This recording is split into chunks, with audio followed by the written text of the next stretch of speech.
गोपी, गोपी,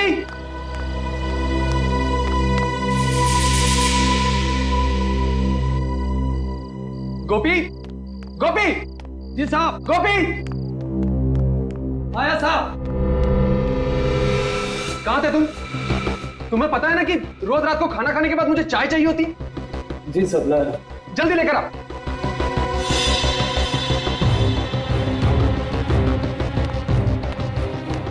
कभी कभी तुम्हें क्या हो जाता है दीपक? तुम्हें पता है ना कि गुस्सा करते हुए तुम बिल्कुल अच्छे नहीं लगते।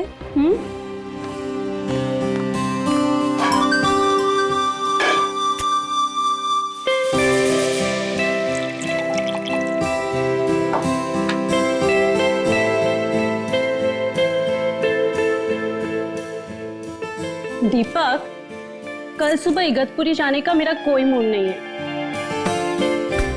अम्मा डार्लिंग, मूड तो हम लोग बनाने जा रहे हैं ना, तो मूड तो वहां जाकर बन ही जाएगा।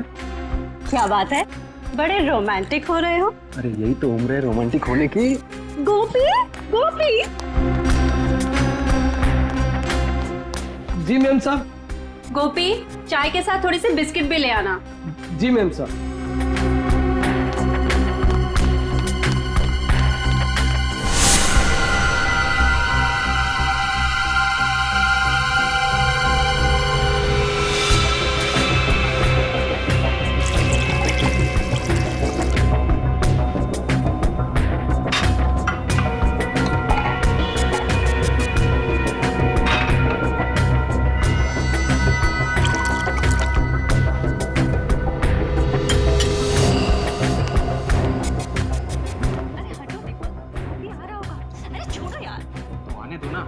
अरे शादी की है मैंने तुमसे, कोई भगा के थोड़ी लाया हूं। हटो हटो, छोड़ो।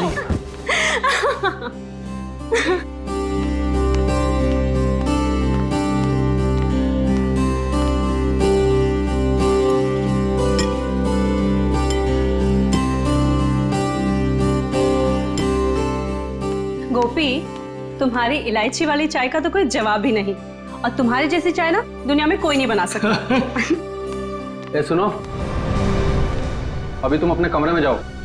कल सुबह में जल्दी उठा देना, हमें 6 बजे निकलना है। जी सर। जाओ।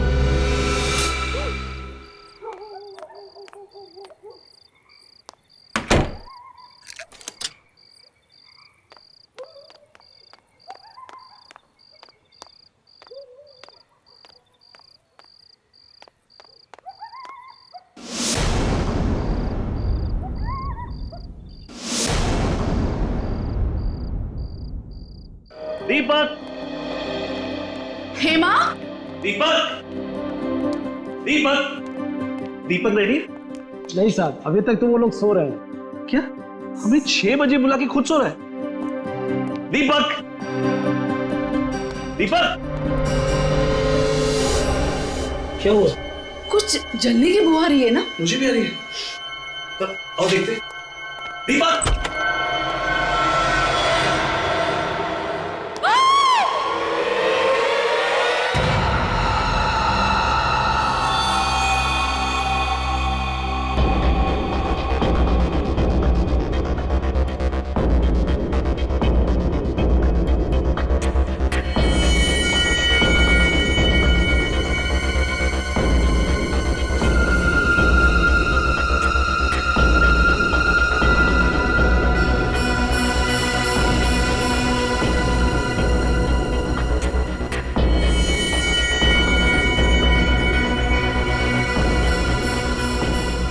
निखिल, सर। जरा उस सर्वेंट गोपी को बुलाओ। सर।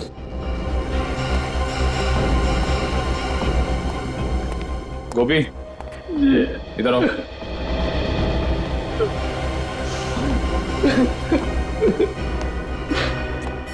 सुनो, जरा अंदर चलो। सर।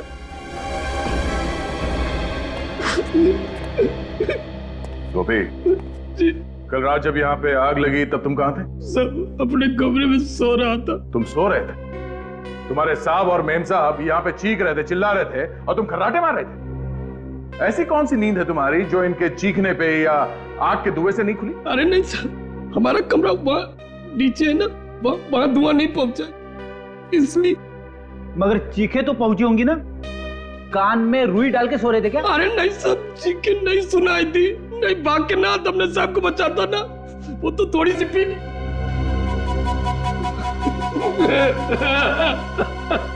शर्म आनी चाहिए तुम्हें। अगर तुम शराब के नशे में नहीं होते तो शायद तुम्हारे साहब और मेम साहब आज जिंदा होते। अच्छा, कल रात यहाँ पे और कौन कौन था? नहीं, कोई और नहीं था, हम सिर्फ 3 लोग थे यहाँ पे। आखिरी बार कब मिले तुम अपने साहब और मेम साहब को? रात के 10:30 बजे साहब और मेम साहब को चाय पीने की आदत थी ना, सोने से पहले चाय पीते थे। भाई चाय देने आया था, तभी देखा। उस वक्त उन दोनों में क्या बातें हो रही? किसी बात से परेशान थे वो? ना बिल्कुल नहीं, वो तो आपस में मजाक कर रहे थे, जैसे शादी के नए जोड़े होते हैं वैसे ही बिल्कुल मजाक कर रहे थे। और मेम साहब ने तो मेरी तारीफ भी की थी, तुझसे चाय इलायची की चाय दुनिया में कोई नहीं बना। मुझे क्या पता था वो चाय उनकी जिंदगी की आखिरी चाय हो जाएगी।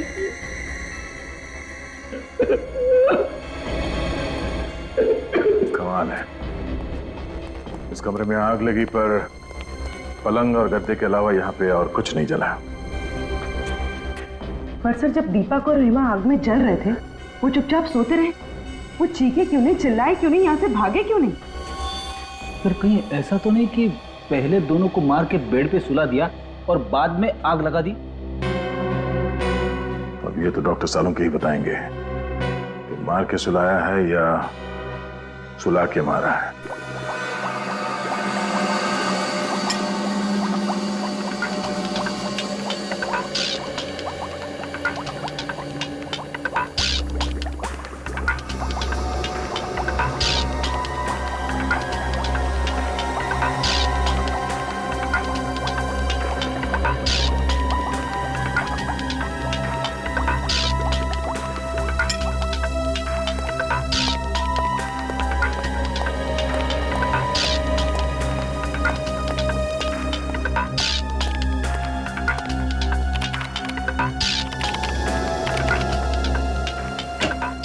हाँ अभिजीत भाई, तुम लोगों का अंदाजा एकदम सही था। ये दीपक और हेमा वाकई इस हालत में नहीं थे कि अपने आप को आग से बचा सके। मतलब दोनों जख्मी थे? नहीं ब्रेडी, जख्मी तो कतई नहीं थे, क्योंकि ना तो इन दोनों के शरीर पर गोली का निशान था, ना किसी चाकू का निशान था, और ना ही किसी और तरीके की चोट का निशान था। तो फिर इन्होंने अपने आप को बचाने की कोशिश क्यों नहीं की? गैरी हैथर की वजह से। गैरी हैथर? ये क्या है डॉक्टर साहब? पूर्वी एक किस्म का केमिकल होता है जो अधिकतर एनेस्थीसिया या बेहोश करने की दवाइयों में मिलाया जाता है, और वही गैरी हैथर मुझे इन लोगों की चाय में मिला। ओह, तो जब आग लगी थी तो दोनों बेहोश थे? बिल्कुल, इसलिए बेचारे ना तो चिल्ला सके और ना ही भाग सके। हाँ, आओ बताता हूं।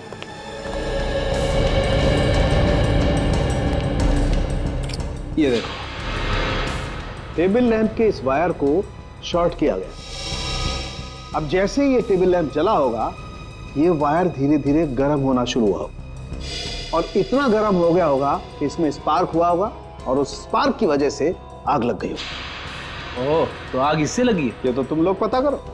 आग कैसे भी लगी हो डॉक्टर साहब, लेकिन ये तो पक्का है कि दोनों का खून हुआ है। एक मर्डर है। खूनी को मालूम था कि दोनों रात में सोने से पहले चाय पीते, इसलिए चाय में उसने बेहोशी की दवा मिला दी और दोनों को बेहोश कर दिया। कुछ देर के बाद शॉर्ट सर्किट हुआ और आग लग गई। सर, घर का नौकर गोपी कह रहा था कि रात को 10:30 बजे चाय देने के बाद वो अपने कमरे में सोने चला गया था। रात को मेन गेट उसी ने बंद किया और फिर सुबह उसी ने खोला। सर, तो कहीं ये सब गोपी ने तो नहीं किया? हो सकता है। मुझे लग रहा है कि ये काम अकेले गोपी के बस का नहीं है, कोई और भी है जो इसके साथ मिला हुआ है। पहले एक काम करते हैं, दीपक और हेमा, इनकी पूरी डिटेल्स निकालते हैं, इनकी पूरी हिस्ट्री। जी हाँ, वो सारी डिटेल्स मुझे जल्दी से जल्दी चाहिए। Thank you sir. ये रही दीपक की जन्म कुंडली। Very good. पिछले 6 महीनों में उस पर 2 बार हमला हो चुका है, पर किस्मत से वो दोनों बार बच निकला। और दोनों बार जब इस पे हमला हुआ तो ये मीटिंग के लिए अकेला जा रहा था। सर अगर ये कोई बिजनेस से रिलेटेड दुश्मनी होती फिर तो उसे दीपक के पार्टनर मनीष को भी अपना निशाना बनाना चाहिए था। सिर्फ दीपक ही क्यों? वही तो हैरानी की बात है सर, ये दीपक और मनीष हमेशा साथ साथ जाते थे मीटिंग करने के लिए, पर जिन 2 दिनों में दीपक पे हमला हुआ 7 मार्च और 14 मई को, तब मनीष उसके साथ नहीं था। मनीष कैसे साथ होता? दीपक की मौत से सबसे ज्यादा फायदा होगा मनीष को, और दीपक के घर बिना रोक टोक कौन आ जा सकता है? मनीष। दीपक सोने से पहले चाय पीता था, यह बात किसको मालूम होगी? गोपी और मनीष को। सर दीपक मेरा बिजनेस पार्टनर ही नहीं बल्कि मेरा दोस्त था। दोस्त नहीं बल्कि मेरे भाई जैसा था। अगर दीपक तुम्हें इतना ही प्यारा था तो उसका खून क्यों करवाया तुमने? क्या कह रहे हैं? मैं दीपक को क्यों मरवाऊंगा? 7 मार्च और 14 मई को जब दीपक मीटिंग्स के लिए जा रहा था तब उस पे जानलेवा हमले हुए थे या नहीं? जी हुए थे। और दीपक के साथ तुम हर मीटिंग में जाया करते हैं। जी। तो फिर इन 2 मीटिंग्स में तुम दीपक के साथ क्यों नहीं गए? शायद मेरी किस्मत अच्छी रही। तुम्हारी किस्मत अच्छी नहीं बल्कि ये दोनों हमले तुम्हें करवाए। लेकिन सर मैं ऐसा क्यों करवाऊंगा? क्योंकि दीपक के मरने से सबसे ज्यादा फायदा तुम्हें होने वाला। ये सारा बिजनेस तुम्हें मिल जाता, तुम इसके अकेले मालिक बन जाते। वो तो दीपक नहीं मरता तब भी मैं मालिक बन जाता। क्या मतलब? देखिए दीपक इस बिजनेस से परेशान हो चुका था और उसने ये बिजनेस छोड़ने का फैसला कर लिया था। क्यों? आइए मेरे साथ।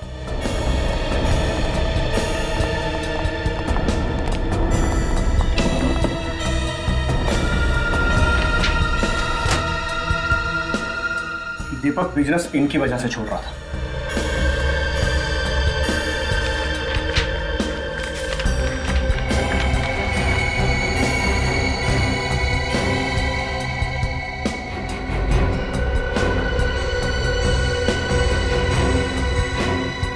ये तो धमकी भरी चिट्ठियां है। ये चिट्ठियां कौन भेजता था? पता नहीं सर, है कोई गुंडा जो हर महीने हमसे 5 लाख रुपए मांगता था और कहता था अगर पैसे नहीं दोगे तो 5 लाख टुकड़े कर दूंगा। तुमने पुलिस में रिपोर्ट नहीं लिखवाई? नहीं सर, दीपक इन चीजों की परवाह नहीं करता था और वो इस दादागिरी के सख्त खिलाफ था और मुझे भी वो पैसे देने से मना करता था। ये चिट्ठियां आती कैसे थी? कभी गाड़ी के कांच पर लगी हुई मिलती थी तो कभी ऑफिस के दरवाजे के नीचे मिलती थी। अरे साहब आप लोग ये क्या कह रहे हैं? साहब की चाय में बेहोशी की दवा क्यों मिलाऊंगा आखिर में? ताकि दीपक और हेमा सोते रहे, कमरे में लगी आग से वो खुद को बचा ना पाए। इतनी घिनौनी हरकत तुम सपने में भी नहीं कर सकते। और साहब के साथ नमक हरामी करने से पहले हम अपनी जान न दे देते। समझ कर रखे आप लोग। देख, ये सब बातें किताबों में अच्छी लगती हैं और सच तो ये है थोड़े से पैसे के चक्कर में तेरा ईमान टकमका गया। तूने अपने साहब और मेम साहब की जान ले ली, समझा? अरे झूठे साहब, ये झूठे। किसने दिए थे तुम्हें पैसे ये सब करने के लिए? बताओ। किसी ने नहीं दिए सब। तो फिर तुमने चाय में वो नशे की दवाई क्यों मिलाई? हाँ, लैम्प के साथ छेड़खानी क्यों की तुमने? बोलो, शॉर्ट सर्किट क्यों किया? उस लैम्प को मैं क्या छूंगा? मैं कैसे छेड़खानी कर सकता हूँ उसको? मुझे तो वो बाथरूम का जो पानी गर्म करने वाला होता है वो भी चलाना नहीं आता, तो इसको क्या छूंगा सर? इस घर में सिर्फ 3 लोग रहते, दीपक, हेमा और तुम, जिनमें से 2 मर चुके हैं, तो बचे सिर्फ तुम। नहीं, कल एक आदमी और आया था, उसने लैब के साथ छेड़खानी की होगी, उसने छुआ होगा। कौन आया था? वो बिजली वाली दुकान में जो होता है ना, क्या कहते हैं? इलेक्ट्रिशियन वाला। हाँ, इलेक्ट्रिशियन। कितने बजे आया था? 7, 7:30 बजे। किस लिए आया था? वो बोला था कि हाँ, साहब के कमरे का एसी ठीक करना। अच्छा, तुमने बुलाया था उसे? नहीं, मैंने नहीं बुलाया था। तो फिर किसने बुलाया? साहब ने बुलाया होगा। तुमने उसे यहाँ से बाहर जाते हुए देखा? नहीं साहब, वो उस समय तुम्हें किचन में था, कब चला गया पता ही नहीं चला। इसका मतलब सर वो इसी घर में कहीं छुपा हुआ था। हाँ, और उसी ने मौका मिलते चाय में नशीली दवाई मिलाई और स्लैम का शॉर्ट सर्किट कर दिया। मिल गया। 59 गीता मार्ग, बलवंत नगर। हाँ सर, इस एड्रेस पर कल हमारा इलेक्ट्रिशियन गोपाल गया था सर। गोपाल को बुलाओ। मगर आज तो वो काम पर आया नहीं सर। तो फोन करके जल्दी बुलाओ उसे, जरूरी बात करनी है। सर मैं सुबह से कई बार ट्राई कर चुका हूँ, लेकिन उसका बहुत सिस्टअप आ रहा है। लगता है उस बेचारे की तबीयत ठीक नहीं। बेचारा? कोई बेचारा बेचारा नहीं है वो। दो खून किया उसने। क्या खून? सर मैंने तो उसे 3 दिन पहले काम पर रखा था सर। इस चक्कर में मैं तो नहीं फंस जाऊंगा ना? उम्मीद करो कि गोपाल जल्दी मिल जाए, वरना फंस भी सकते हो। तुम्हारे पास उसकी कोई फोटो वोटो है? वाह, बिना फोटो या बिना आई कार्ड के तुमने किसी को भी ऐसे ही काम पे रख लिया? नहीं सर, मैंने तो आईडी कार्ड मांगा था। उसने कहा कि गांव में भूल गया हूँ, अगले हफ्ते उसका भाई आया तो लेके आएगा। उसका चेहरा तो याद है ना तुम्हें? हाँ सर, बहुत अच्छी तरह। उसका स्केच बनवाओ हमारे लिए। पता तो चले ये गोपाल कहाँ कहाँ शॉर्ट सर्किट करता फिरता है।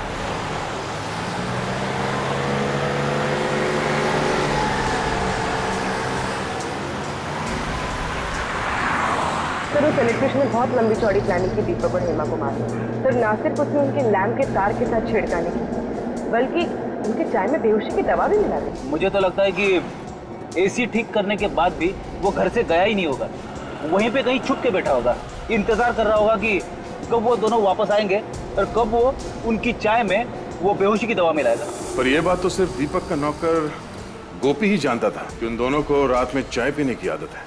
सर मुझे तो लगता है ये गोपी भी इस जुर्म में शामिल है, क्योंकि सर बिना किसी अंदर वाले की मदद के ये गुनाह कर पाना थोड़ा मुश्किल लगता है सर। गुनाह किसी अंदर वाले ने किया है या किसी बाहर वाले की मदद से किया गया है, ये तो स्केच की पहचान होने के बाद ही पता चलेगा। हाँ श्रेया, अच्छा उस इलेक्ट्रिशियन का स्केच है हमारे क्रिमिनल रिकॉर्ड में? क्या नाम है उसका? ओके ठीक। हाँ बोलो। अच्छा ठीक है सर, वो इलेक्ट्रिशियन गोपाल एक तनुज नाम का पुराना मंझा हुआ अपराधी। तनुज? और वो धमकी भरे खत, उसका कुछ पता चला? हाँ सर, उन पे लगे हुए इंग्लिश के निशान बताते कि वो रंगा नाम के मुजरिम थे। सर इस रंगा का भी पुराना रिकॉर्ड है, बिल्डर्स बिजनेसमैन वगैरह को धमका के पैसे मिले। तब ये तनुज रंगा के लिए काम कर रहा है। और सर रंगा ने शायद उन दोनों को इसीलिए मरवा दिया क्योंकि दीपक ने उसे पैसे देने से इनकार कर दिया। लेकिन सर हम इस रंगा तक पहुंचेंगे कैसे, क्योंकि हमारे पास इसका कुछ अता पता भी नहीं है। निखिल, चूहे को बिल से बाहर निकालने का सबसे अच्छा तरीका क्या है जानते हो? क्या है सर? चूहे के बिल के बाहर रोटी का टुकड़ा फेंको और आराम से बैठ के तमाशा देखो। इस रंगा नाम के चूहे को बाहर निकालने के लिए रोटी खिलाएगा मनीष, दीपक का पार्टनर मनीष।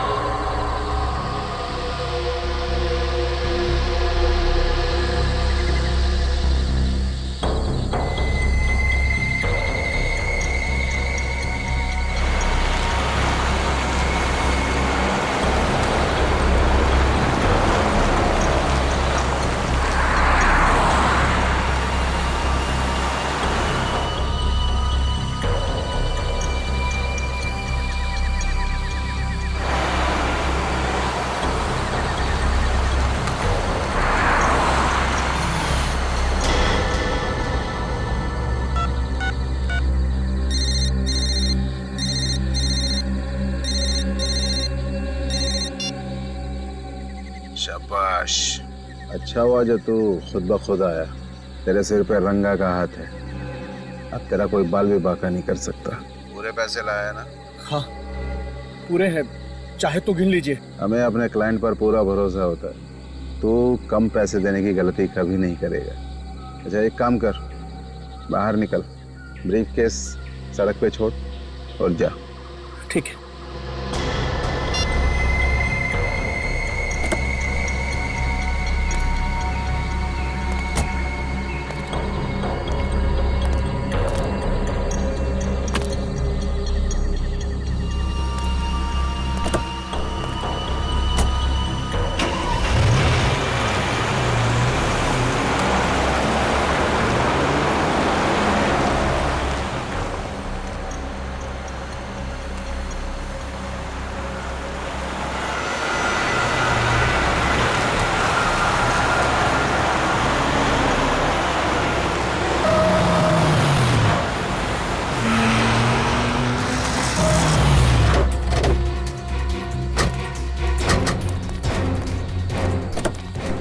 निकल।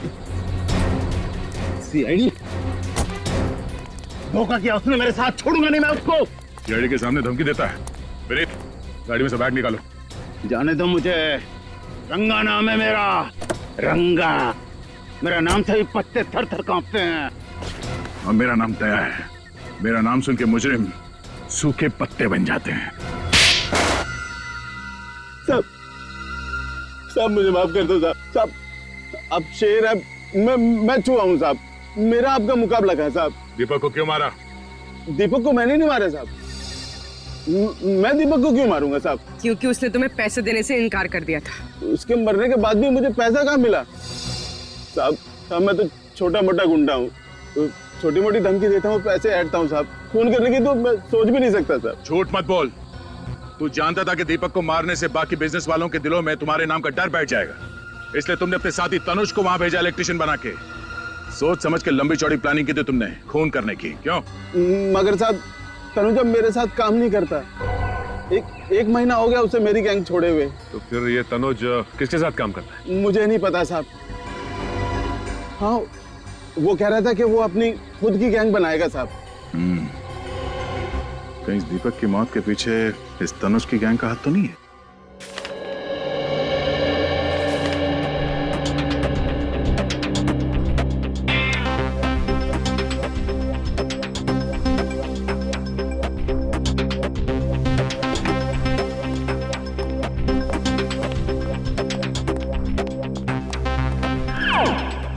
सर, आपने कभी कबड्डी खेली है? कबड्डी? कबड्डी? हाँ, कॉलेज के दिनों में तो बहुतों को चित किया हमने। पर ये सवाल पूछ क्यों रहे हो? कुछ मैच वैच होने वाला है क्या? अरे नहीं नहीं सर, दरअसल बात यह है कि तनुज को लेकर मेरे दिमाग में कुछ सवाल आपस में कबड्डी कबड्डी खेल रहे, और जब तक उन सवालों के जवाब मुझे मिल नहीं जाते तब तक मेरी सांस अटकी रहेगी। अच्छा, चलो बताओ, कौन से सवाल है जो तुम्हारे पेट में उछल कूद रहे हैं? पहला सवाल तो ये कि अगर तनुज रंगा की गैंग में है ही नहीं तो फिर उसने ये जुर्म क्यों किया? ना तो दीपक के घर से पैसे चोरी हुए और ना ही उसकी तनुज के साथ कोई पुरानी दुश्मनी थी। दुश्मनी तनुज की नहीं फ्रेडी, किसी और की थी। कोई तो है जिसे दीपक की मौत से बहुत बड़ा फायदा पहुंचने वाला है, उसने ये सब करवाया है। सर एक अजीब सी बात पता चली। हाँ? क्या बात है? सब परसों हाईवे नंबर 47 पे एक एक्सीडेंट हुआ था किसी नरेश का। उसमें भी हस्बैंड और वाइफ दोनों जलकर मर गए थे। अच्छा, उनका इस केस से कुछ लेना देना है? हाँ सर, 4 बातें एक जैसी इन दोनों केसेस में। पहली, नरेश की भी दीपक की तरह नई नई शादी हुई थी। दूसरी, नरेश और उसकी वाइफ दोनों ने खुद को आग से बचाने की कोशिश नहीं की। और तीसरी बात सर, उन दोनों की बॉडी में से भी वही कैरी हैदर नाम का केमिकल पाया गया जो इंसान को बेहोश कर देता है। और चौथी बात? चौथी और सबसे अहम बात सर, नरेश भी दीपक की तरह अमीर सक्सेसफुल बिल्डर था। बिल्डर? हाँ। है कौन ये सिर्फ बिल्डर लोगों को ही निशाना बना रहा है? इस नरेश और उसकी बीवी की बॉडीज कहाँ हैं? सर उन दोनों की बॉडीज पुलिस मॉर्ग रूम में है। एक काम करो, बॉडीज को फोरेंसिक लैब भिजवा दो। सर नरेश कुमार, इनके घर वालों से भी मिलना पड़ेगा। हमारी तो कुछ भी समझ में नहीं आ रहा है साहब कि खूनी कौन होगा। मेरे बेटे की तो किसी से दुश्मनी भी नहीं थी साहब, किसी से दुश्मनी नहीं। और आपकी बहू प्रीति की? वो बेचारी तो यहाँ ज्यादा किसी को जानती तक नहीं थी, कनाडा में ही पली बड़ी थी। तो क्या उसने शादी के बाद यही रहने का मन बना लिया था? नहीं, बल्कि नरेश ने अपना बिजनेस छोड़ के प्रीति के साथ कनाडा जाके सेटल होने का प्लान बनाया था। यानी नरेश भी अपना बिजनेस छोड़ना चाहता था, बिल्कुल दीपक की तरह। अच्छा, ये नरेश अपना बिजनेस क्यों छोड़ना चाह रहा था? कुछ मालूम है आप लोगों को? वो हमसे बिजनेस की बातें शेयर नहीं किया करता था। तो क्या पिछले कुछ दिनों में वो परेशान था या उसे किसी तरह की धमकियां मिल रही थी? धमकियों का तो पता नहीं, लेकिन कुलभूषण की वजह से वो बहुत परेशान था। कुलभूषण की वजह से? ये कुलभूषण कौन है? वो एजेंट जो मेरे बेटे को कनाडा जाने के लिए वीजा का इंतजाम कर रहा था साहब। लाखों रुपए ऐंठ लिए उसने, लेकिन वीजा नहीं दिला पाया। ये वीजा ना दिलवा पाने पे क्या उसने आपके पैसे लौटाए? बिल्कुल नहीं, बल्कि धमकियां और देकर गया कि अगर आप दोनों सलामती चाहते तो पैसों को भूल जाओ। तो आप लोगों को पुलिस की मदद लेनी चाहिए थी ना? लेना तो चाहता था, पर डरता था कि कहीं बहू फंस न जाए। लेकिन आपकी बहू कैसे फंस सकती है? क्योंकि प्रीति ने नरेश को कुलभूषण से मिलवाया था।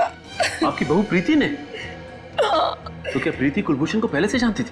हाँ, प्रीति कुलभूषण को बहुत अच्छे से जानती थी, बहुत पहले से। और उसने कहा था कि उसकी फैमिली का वीजा कराने में भी कुलभूषण ने उसकी मदद की थी। हम आपके बेटे और बहू की फोटो देख सकते हैं? वो दूसरे वाले घर पर है साहब।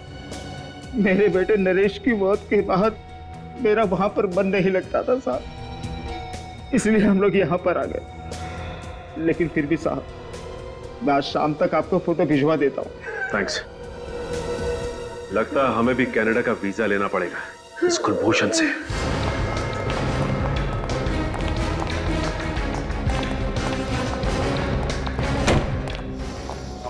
संभाल के भाई। भाई साहब, यहाँ का मालिक कौन है?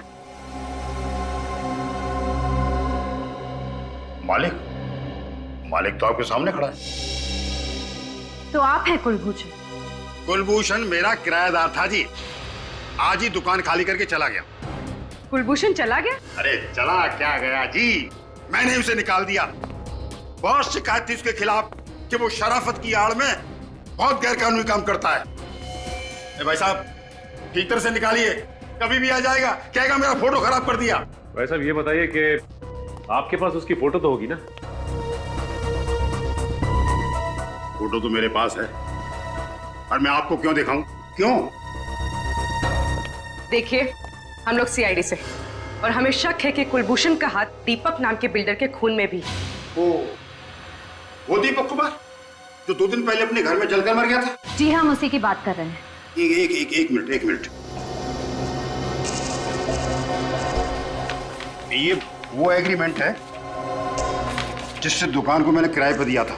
मैं उससे सिग्नेचर करवाने लाया था, उसका फोटो इसमें है, देखिए।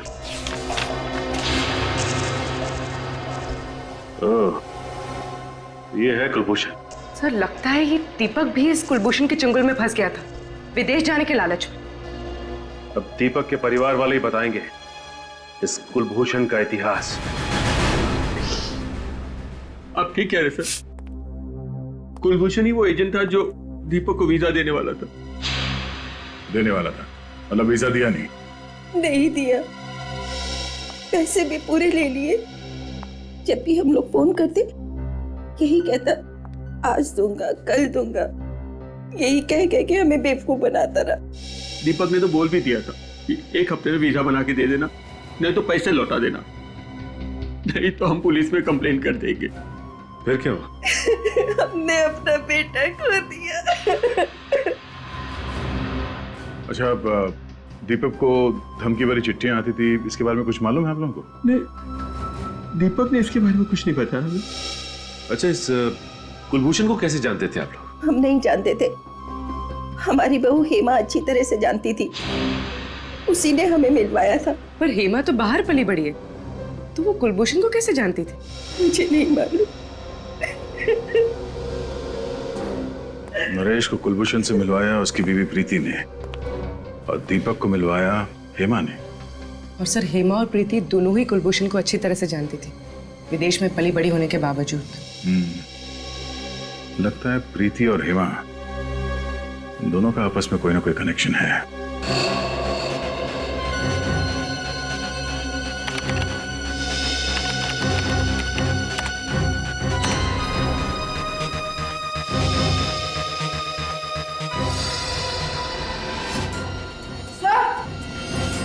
हाँ बोलो।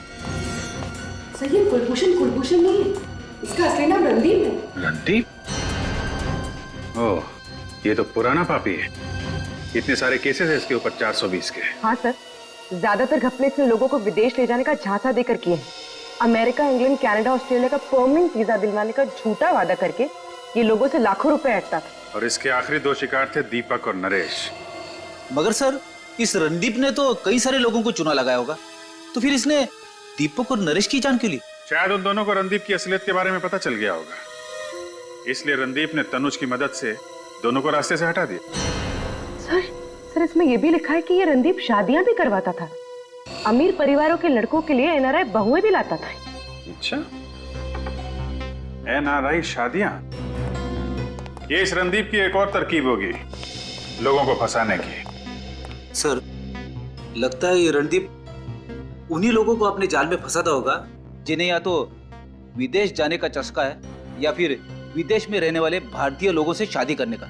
हम मगर हेमा इस रणदीप की इतनी तारीफ क्यों कर रही थी? दीपक के माता पिता ने बताया था ना कि कुलभूषण हेमा को काफी सालों से जानता था। पर सर दीपक के माता पिता तो ये भी कह रहे थे कि हेमा ऑस्ट्रेलिया में पली बड़ी है, फिर इसका इंडिया में रहने वाले 420 रणदीप से पाला कैसे पड़ गया? और नरेश के माता पिता भी कह रहे थे कि उनकी बहू प्रीति काफी सालों से कुलभूषण को जानती थी। सर, इस रणदीप ने पहले हेमा और प्रीति को अपने जाल में फंसाया और फिर उनके जरिए दीपक और नरेश को अपना शिकार बनाया।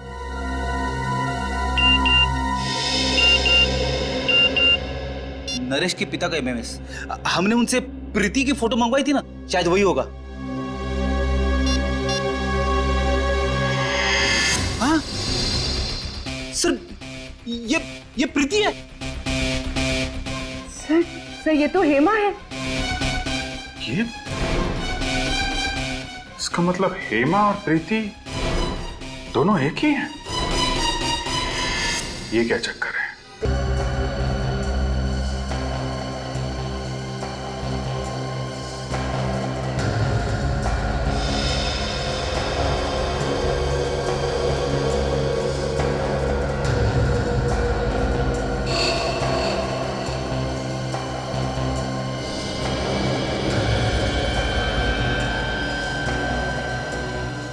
अब फोटो के अंदर घुस ही जाओगे क्या सालू के साथ?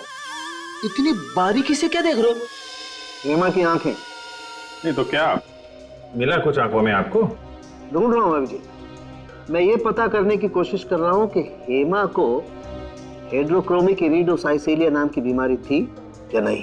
हेड्रोक्रोमिक इरिडोसाइसिलिया, ये क्या होता है डॉक्टर साहब? बच्चे, एक आंखों की ऐसी बीमारी होती है जिसका अगर वक्त पर इलाज न किया जाए तो आंखों की रोशनी जाती रहती है। अरे बाप रे, ये तो बड़ी खतरनाक बीमारी है। मतलब हेमा और प्रीति को ये बीमारी थी? अभिजीत, इन दोनों लाशों के ब्लड में तो मुझे इस बीमारी के लक्षण दिखाई दिए, लेकिन इस हेमा की आंखों में मुझे इस बीमारी का जरा भी कोई लक्षण दिखाई नहीं दिया। इसका मतलब इन दोनों लाशों में हेमा नहीं है ना। हेमा की जगह किसी और को लाके जला दिया गया है। सर, अगर हेमा जिंदा है तो फिर वो गई कहां? और अगर ये लाश हेमा की नहीं है तो फिर है किसकी? सभी अस्पतालों से उन मरीजों की लिस्ट निकालो जिन्हें ये आंख वाली बीमारी थी, फिर देखते हैं उनमें से कौन कौन गायब है। पर आप लोगों को इस हेड्रोक्रोमिक इरिडोसाइसिलिया के मरीजों की लिस्ट चाहिए क्यों? केस सॉल्व करने के लिए। हम लोग सीआईडी से। ओह, एक मिनट। बहुत रेयर बीमारी है ये सर, बहुत कम लोगों को होती है। ये है उन मरीजों के नाम। तो कम से कम 50 नाम है। श्रेया, कम करो, मिसिंग पर्सन्स ब्यूरो की लिस्ट निकालो और देखो इन मरीजों में कोई है क्या।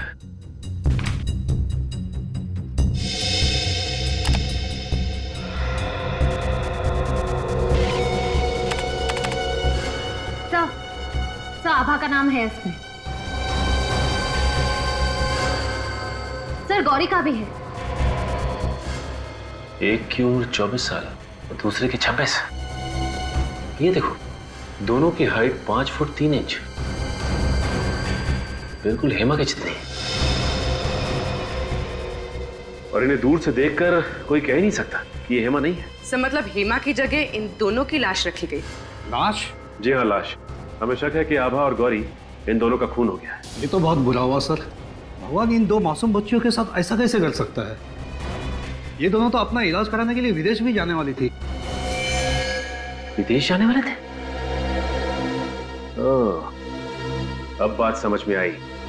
इसका मतलब ये दोनों लड़कियां कुलभूषण से मिलने गई थी वीजा के लिए, और जैसे ही कुलभूषण ने इन दोनों लड़कियों को देखा कि ये दोनों हेमा जैसी दिखती हैं, उनका काम तमाम कर दिया उसने।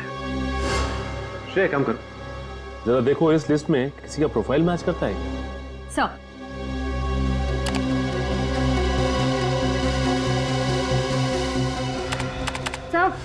सर है, ये पूनम इसकी प्रोफाइल हेमा के प्रोफाइल से मैच करती है।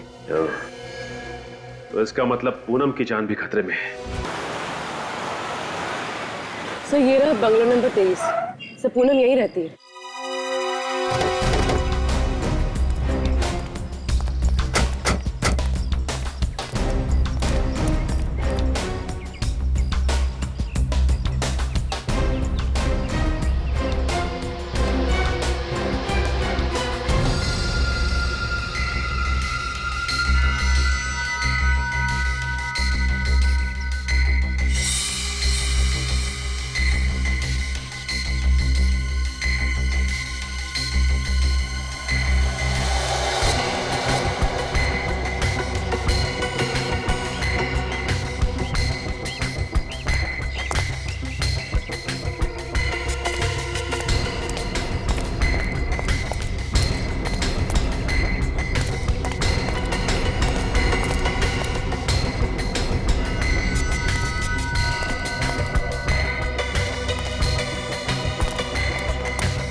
छोड़ दो मुझे नहीं जाना, प्लीज मुझे छोड़ दो, मुझे नहीं जाना कहीं।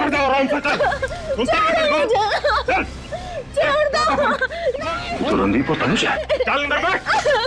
ये तो पूनम को जबरदस्ती लेके जा रहे हैं। लगता है एक और अमीर आदमी को मारने का प्लान है। चल अंदर बैठ। जल्दी गाड़ी चला, इससे पहले को आ जाओ यहाँ पे। चल। आ जाएंगे नहीं, आ गए।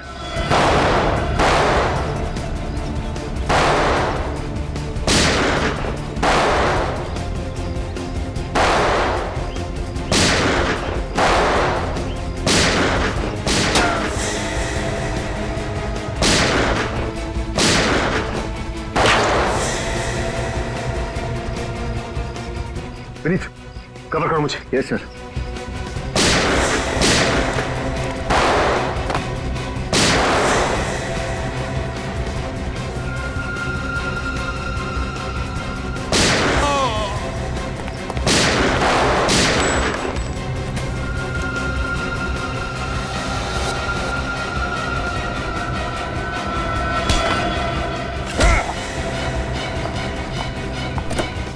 तुम ठीक हो ना? हाँ मैं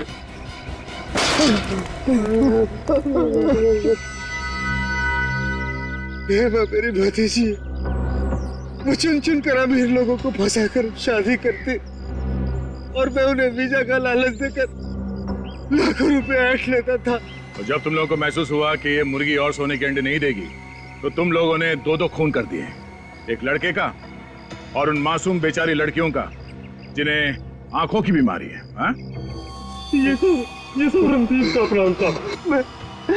मैं तो सिर्फ सुपारी लेकर खून करता हूँ। तुम्हारा अगला शिकार कौन है? हाँ? और किसका करने वाला है? गौरव कौन? मशहूर बिजनेसमैन गौरव विक्रांत। वो इस वक्त हेमा से शादी कर रहा है। कहाँ है ये शादी? ये शादी कहाँ है?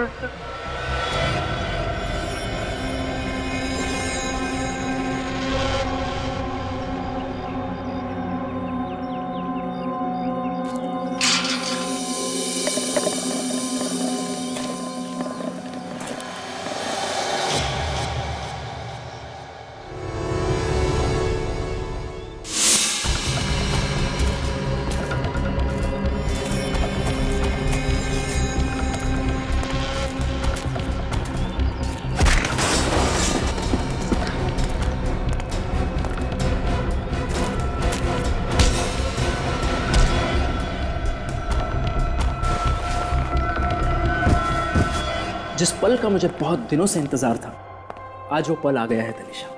तुम्हें पता है, तुमसे शादी करना मेरी जिंदगी का सबसे अहम फैसला है। गलत। गलत? सबसे सही फैसला तो ब्राजील जाने का है ना गौरव? गौरव ब्राजील जाए या ना जाए, तुम जरूर जाओगी जेल।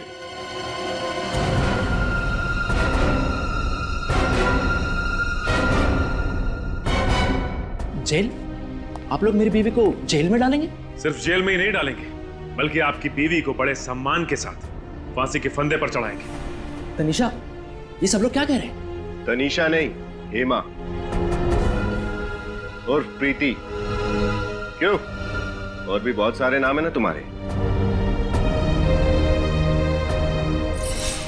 जाने दो मुझे, वरना अगले 5 सेकंड में इस कबूतर का भेजा फर्श पे पड़ा होगा। तनिषा, ये क्या कर रही हो तुम? तुम मुझ पर गन डाल रही हो? अपने पति को जान से मारोगी तुम? सॉरी गौरव, वैसे भी तुम्हारी जीवन रेखा कम थी, लेकिन अब सीआईडी के आने से और कम हो गई है। 1 2 3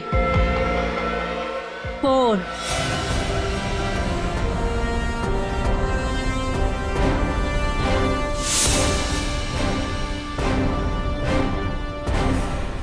जाने दो मुझे। जाने दूं?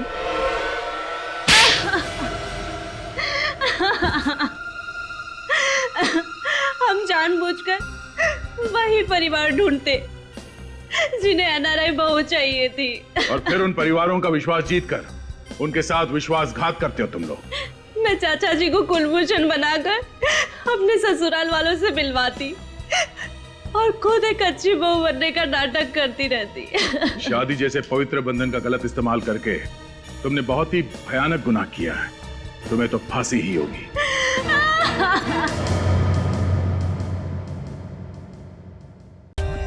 For more updates, subscribe to our channel, click the show links and enjoy watching the videos.